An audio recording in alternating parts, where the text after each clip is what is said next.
بسم اللہ الرحمن الرحیم۔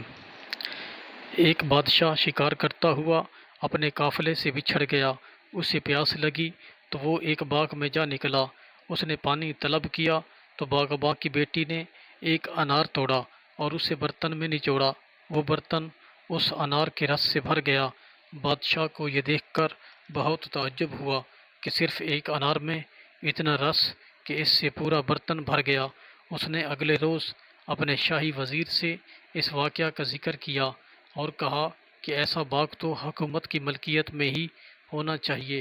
میرے پیارو، اللہ کی قدرت دیکھیے کہ بادشاہ ایک دن پھر اسی باغ میں جا نکلا اور پہلے کی طرح پیاس بجھانے کے لیے پانی طلب کیا۔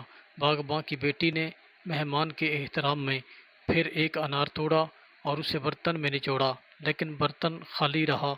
3-4 اناروں کے رس سے وہ برتن نہ بھر سکا۔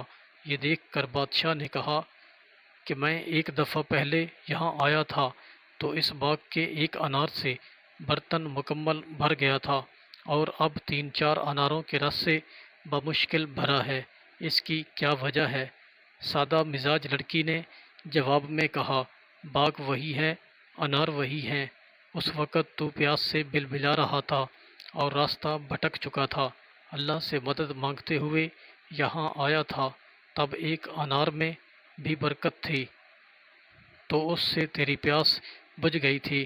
پھر تیرے دل میں اس باغ کو ہی حاصل کرنے کی خواہش نے جنم لیا۔ آج تو پھر آیا ہے تو پیاس سے تڑپ کر نہیں آیا، اس لیے تیری سوچ اور نیت کے تبدیل ہونے کی وجہ سے اب تیرے رزق میں پہلے جیسی برکت نہیں رہی۔ عزیز سامعین کرام، اگر نیت درست ہو تو اللہ تعالیٰ مراد کو پورا فرماتا ہے۔ اگر نیت میں فطور آ جائے تو سارا عمل ضائع ہو جاتا ہے اور چیزوں میں سے برکت اٹھ جاتی ہے۔ یہ مت دیکھیں کہ کوئی شخص کتنا رزق کما رہا ہے، اگر اس کے تھوڑے مال میں بھی برکت ہے تو وہ ہم سے کہیں زیادہ بہتر، اعلیٰ ظرف اور امیر نظر آئے گا، اور حقیقت میں محض ہماری سوچ ہی ہم کو آگے لے جاتی ہے۔